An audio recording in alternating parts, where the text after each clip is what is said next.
21년에 제가 공인중개사 동차 합격을 하고 1년, 22년에 이제 주택관리사를 또 동차 합격을 했습니다. 그래서 23년이 이제 얼마 안 남았는데 23년에는 솔직히 좀 쉬었어요.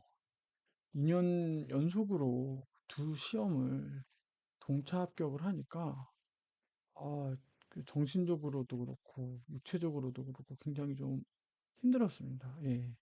근데 이렇게 2년 지난 3년 내에 이제 2년 동안 그렇게 열심히 그렇게 자격증을 딴 이유가 제가 이제 나이가 있다 보니까 회사에 언제까지 다닐지 모르겠고 그렇다고 지금 뭐 회사를 때려치고 나와서 뭐 다른 일을 하기는 그렇고 최대한 회사에 다닐 수 있는 한 다니되 회사에서 나오게 되는 그 시점이 언젠지 모르겠지만 그때가 됐을 때 그 손 놓고 나올 수는 없으니까 그때 이제 노년 노년 때에도 일을 할 수 있는 게 뭘까 고민을 하다가 이제 공인중개사랑 주택관리사가 있다는 걸 알고 준비를 하게 되었습니다.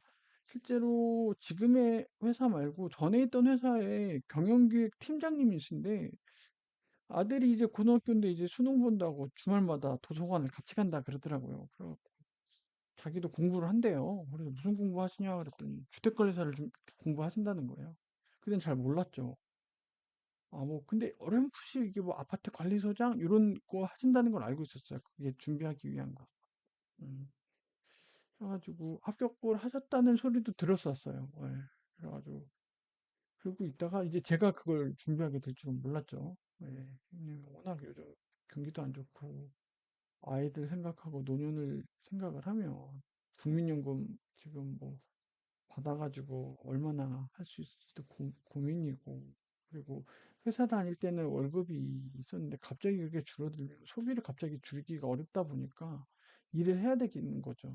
그리고 요즘에 기대 수명도 길어졌기 때문에 아, 좀 초반 좀 말이 좀 길었는데 그래서 이제 작년 말에는 합격을 하고 이제 그때는 여유가 없었으니까 그리고 올해는 좀 쉬자라는 느낌으로 있다가 또 이제 다른 시험을 공부를 해야 될까? 아니면 뭐 주택관리사 합격을 했는데 그럼 주택관리사 아파트 관리소장으로서 어떻게 취업하는 거지?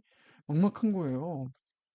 원래 그 주택관리사 시험 보러 가면 끝나고 나올 때 막 여러 가지 그런 팜플렛 나눠주거든요. 어떻게 하세요? 그때 좀 받아둘 걸 그랬어요. 그냥 막 그때 너무 피곤하고 그때 막 밤새서 공부하고 고시장 들어가고 나올 때 막 해가지고 빨리 가서 가채점 해봐야지 그 생각밖에 없어가지고 왜냐면 저는 아직 그 주택관리사 바로 취업할 게 아니었으니까 하고 있다가 막 찾아봤죠. 이제 예, 찾아봤어요.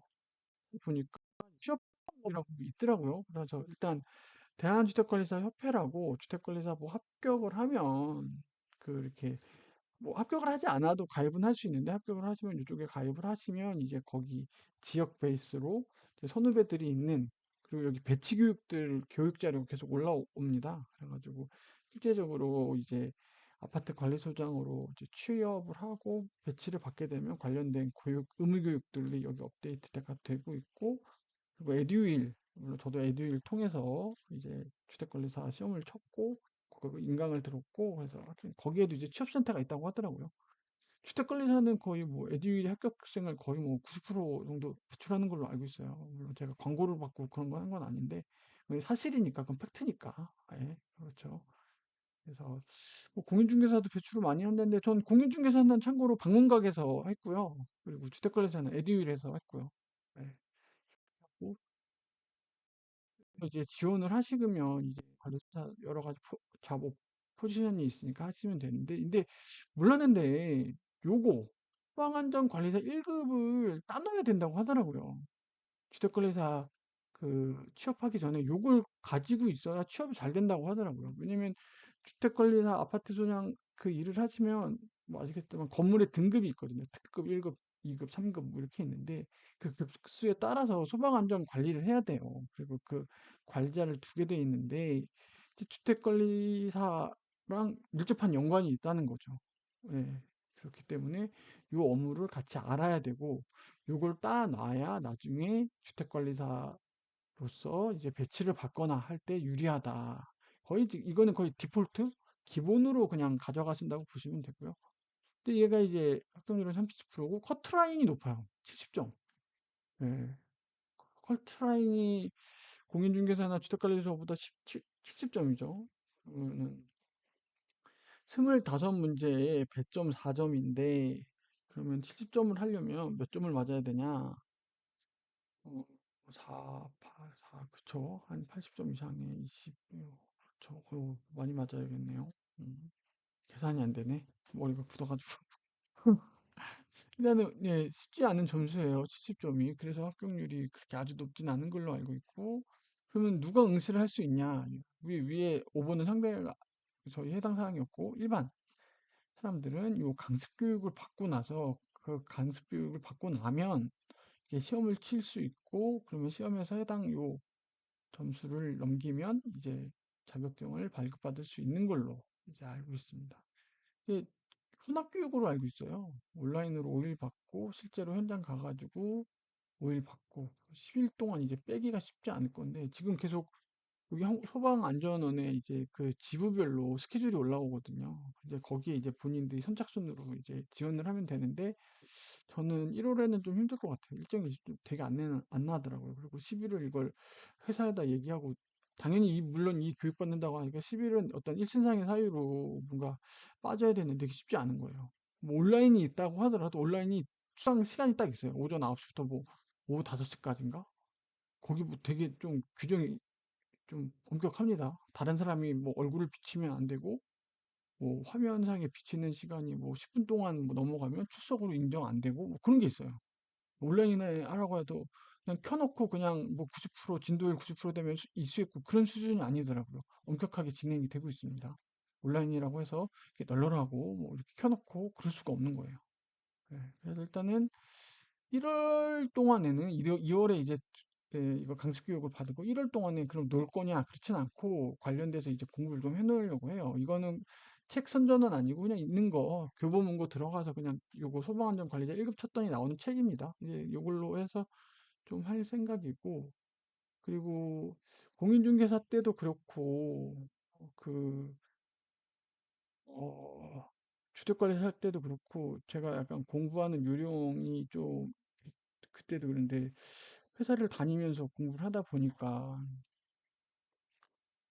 그 시간이 많지 않고 그래가지고 항상 공부를 하기 전에 좀 먼저 가장 출제가 잘 되는 음, 그런 걸 먼저 정리를 좀 해두는 공부 습관 요령이 좀 생겼습니다. 그래가지고 이제 보시면 아까 얘기했듯이 두 과목이 있다고 했죠. 두 과목이 꽈락 40점 이상 넘어가야 되고요.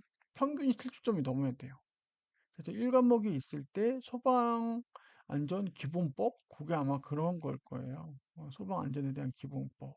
거기서 이제 90%라면 이제 거의 1, 2, 3, 4, 5개년. 최근 1, 2, 3, 4, 5개년. 5개년 동안 이제 가장 빈출됐던 테마들인 거죠. 그걸 이제 한번 제가 정리를 해봤고, 그 중에서도 이제 겹치는 애들. 이건 다 해야 되는데, 그 중에서도 겹치는 애들은 이거죠, 이거. 소방안전관리자 선임신고라든지, 이런 거. 계속 겹치죠, 지금. 여기 겹치죠. 이거 그냥 나온다고 보면 돼요. 이거 그냥 나온다고 보면 되고, 대수선, 가연성 물질, 연소 형태 있죠. 화재 종류 있죠. 그리고 LPG, LNG, 이것도 계속 있죠. LPG, LNG. 거의 세 번이나 나오네요. 이거는 세 번이나 나오고, 그리고 특정 소방물, 펌프 이런 거 있고, 강화지구, 무층. 여기도 무창층 있죠? 벌금 벌칙. 이거는 그냥 나오는 거죠. 이런 거는 공인중개사에서도 자주 나오잖아요. 공인중개사 업무, 벌금 벌칙, 이런 거 하듯이 소방안전관리사가 어떤 행위를 하게 되면 뭐 벌금이 나오고 과태료가 나오고 이건 기본 중에 기본이니까 당연히 이건 알아야 되는 상황인 거겠죠. 그래서 숙박시설의 수용인원, 화재 예방. 그래서 여기가 자주 나오는 테마 중인데 그 중에서도 제일 잘 나온 건 선임. 소방은 이제 그 건물마다 주택관리사 시험을 보신 분들은 아시겠지만 건물마다 급수가 있거든요. 특급 1급, 2급, 3급, 4급, 뭐, 아니, 3급, 4급은 없네요. 특급 1급, 2급, 3급이 있는데, 그 급수별로 이제 사이즈가 달라요. 층수라든지 연면적에 따라서 다르거든요. 그러니까 건물의 그 크기에 따라서 얘들이 선임 조건이 다른 거죠. 아마 그 얘기인 것 같아요. 그리고 이게 소방 관리자가 하면 안 되는 거, 뭐 점검을 하지 않았다든지 점검을 잘못했다든지 이런 게 있겠죠. 그리고 그 화재에 대한 어떤 종류들 이런 게 있겠죠. 그리고 많이 쓰는 LPG, LNG의 차이점들 뭐 이런 유로 들어갈 것 같아요. 연소 형태라든지 요 애들이 될 것 같고 여기서 17개, 8개, 한 10개, 10개 정도 맞춘다. 10개에서 많으면 15개까지, 13개. 아까 4점이라고 했죠. 50점. 여기서 50점을 먹고 들어가야 되는 거예요. 50점. 여기서 50점. 네, 여기서 50점을 먹고 들어가야 된다. 음, 여기서 50점을 먹고, 그럼 나머지 이제 70점이니까 20점. 5문제를 더 맞춰야 되는 거잖아요. 어디서 맞춰야 되냐. 그래서 또 보니까 여기죠. 얘는 이제 출생 확률이 최근 5개년 70%. 아까 앞에 나온 애들보다 조금은 좀 떨어지는데, 열전달 있고, 피난시설. 여기 아까 이거 선임기준은 앞에 거랑 좀 겹치네요. 여기도 보조자, 열전달, 방화구획, 피난시설 방화구획, 건축허가 동의 절차. 아까 얘기했던 거 한 앞에 거에서 10개, 여기서 하나, 둘, 셋, 넷, 5개 정도. 그럼 15개, 4에다 4, 5, 10, 4, 5, 60점인데, 그래서 조금 더 하고 해가지고, 한 5개, 4, 20, 10개, 15개, 앞에 페이지에서 15개, 여기서 5개, 그래서 20개 정도, 80점 정도로, 이렇게, 여기서 5개, 아까 봤던 거에서, 여기서 한 15개, 여기서 15개, 여기서 5개 정도 하면 이제 20개죠. 그러면 20개 정도 하면 80점이죠. 80점인데 이제 70점이니까 2개 정도 한다고 보면 될 것 같고 이게 문제는 이거 얘는 오케이예요. 근데 이제 문제는 제가 이 두 번째 과목을 봤는데 음,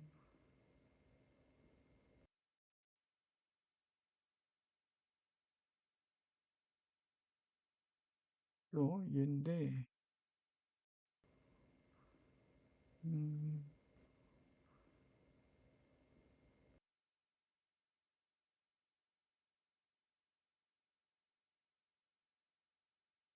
죄송해요. 잠시만요. 얘가 빈출 두 과목, 이 과목에서 나오는 빈출 애들이 있는데 수신기, 소화전, 그쵸? 수신기, 소화전, 소화기, 그리고 소화전 계정 나오죠. 아마 문제를 보니까 소화전을 하나 주고 세트 문제가 나오더라고. 한 3개, 2개, 3개 이런 식으로. 그래서 예를 들어서 소화전 하나를 내가 공부를 안 했다. 그럼 두세 개가 나가버리는 거예요. 조심해야 돼요. 이런 거 문제는 세트 문제이기 때문에. 그래서 하나 어떤 설비에 대해서 내가 빠삭하게 알아야 되는 거죠. 스프링클러 있고 여기도 스프링클러 있죠. 스프링클러, 소화기, 소화기, 스프링클러, 그리고 뭐 수신기. 이게 제가 이거 정확하게 이런 걸 뭐다라고 얘기를 못 드리겠어요. 일단 저도 봐야 될 것 같아요. 그래서 소화전, 수신기, 뭐 펌프, 스프링클러, 요런 애들에서 잘 나온다. 아령 수신기, 제어반. 컨트롤하는 쪽 같아요. 이 수신기 뭔가 이렇게 불이 나면 뭔가 이렇게 삐삐삐삐 오고 하면 그런 것들을 어떻게 체크하는지 그런 쪽에서 문제가 많이 나온다. 보면 근데 이제 옥내 소화전이 있고 여기도 옥내 소화전이 있는 거예요. 한 해에 나온 건데 이게 한 해거든요. 1, 2, 3, 4 이게 4년 동안에 자주 나온 건데 그 옥내 소화전 안에 문제가 여러 개가 있는 거죠. 그러니까 이게 그래서 만약 내가 옥내 소화전을 너무 어렵다. 그럼 큰일 나는 거예요. 두세 개가 나오니까. 그리고 AED, 이거, 가슴 압박법, 심폐소생술이죠. 이건 거의 나온다고 보면 돼요. 옥내 소화전 또 나왔죠. 그거 문제. 이제 옥내 소화전, 자동화 탐지 설비, 심폐소화생, 이거 자동 심장 충격기. 딱 테마가 보이긴 해요. 몇 가지의 설비가 한 네다섯 개 핵심이 되는 소화 안전과 관련된 네다섯 개 설비 안에서 세트별로 두세 개씩 나올 것 같아요. 옥내 소화전 주구서 두세 개. 뭐, 아까 자동화 탐지 주구 또 몇 개. 그리고 생기 주구서 몇 개. 요런 식으로. 그래서, 하나의 설비에 대해서 꼼꼼하게 봐야 될 것 같아요, 얘는. 꼼꼼하게. 그래서 하나 놓치는 거 없이. 그 설비별로 좀 그런 작동 방식이라든지 언제 작동되는지 이렇게 뭔가 램프를 보고 이게 어떤 상황인지 그런 것들을 판단하는 것들이 좀 문제에 나올 것 같긴 해요. 예. 응급처치 요령 중요하고 그런 식으로 이제 1, 2 과목이 좀 들어가야 되지 않을까 그런 식으로 생각을 하고 있고 이제 앞으로 이제 그 1급 공부를 하다가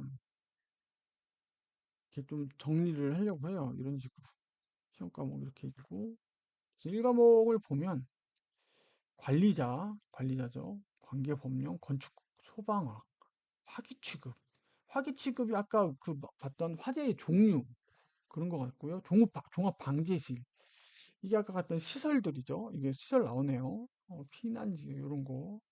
그리고 쪼개서 보면 굉장히 얘도 많아요. 범위가. 그리고 이게 생소하다 보니까 이게 쉽진 않을 것 같고 제2 과목 소방 계획, 시설 요런 것도 있죠. 작동 기능표 요런 거 있겠죠. 이거 굉장히 실무적일 것 같아요. 이 소방 계획이라든지 작동 기능표. 아까 보셨죠? AED라든지 그런 거, 응급처치 이런 거, 화재시 대응. 총 4점 배점 1시간이에요. 두 과목당 1시간. 그냥 아는 대로 쭉 쓰고 나와야 된다는 거예요. 그러니까 요거 하시면 되고. 평균 실점의 매가며 40점. 총 50문항. 과목별로 그러니까 20, 4, 24, 25문제. 예, 그렇죠. 하나에 4점. 배점이 굉장히 큰 문제네요. 그래서 이거 보시면 원격 교육 5일로 집합 교육 5일 시민과 혼용으로 되고 교육비 자지마. 그렇죠.